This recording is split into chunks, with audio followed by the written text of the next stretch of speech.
The way to be more effective with people is to empower them. I share 3 simple strategies how to do it.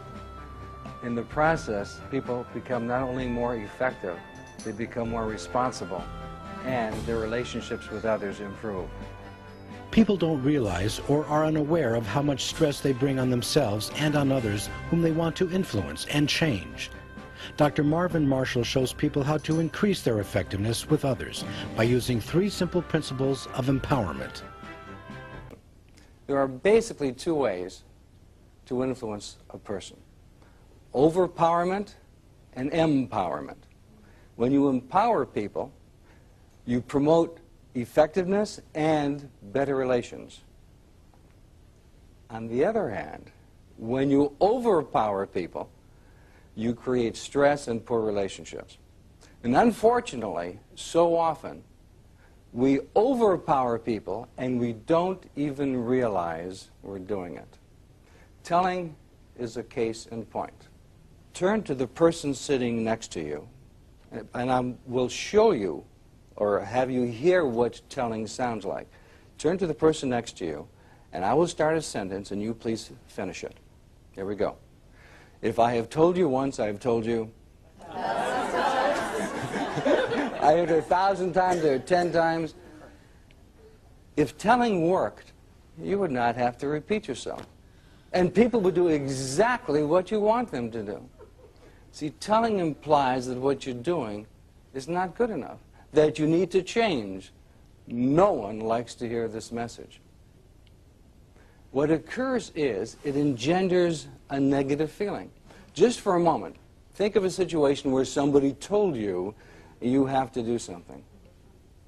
And notice how you feel. The fact of the matter is that people do better when they feel better, not when they feel bad. Here is something to remember. A change in behavior is as much emotional as it is intellectual. This is a prime factor in influencing other people. So let me repeat it. A change in behavior is as much emotional as it is intellectual. We know oftentimes we should do something or should not do something, but it's only when the emotion kicks in that it prompts us to action. All right, so much for what telling sounds like. Now let's take a look at how telling looks like. Between you and the person sitting next to you, very quickly, choose a captain. Okay, I think I've just seen an attempt to influence another person.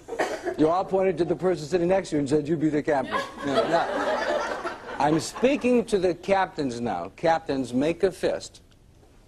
Okay, now I assure you no one is going to be hurt in this little exercise.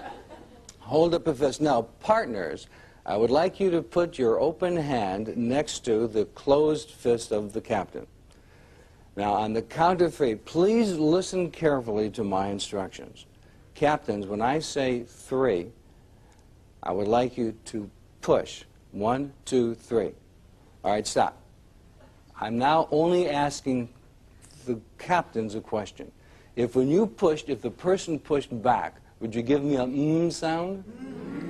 Where in my instructions did I say to push back? But we're Americans, right? If somebody pushes us, what are we going to do? This is a law in human relations as it is in physics. If there is a force, there is going to be a counterforce. We call it coercion.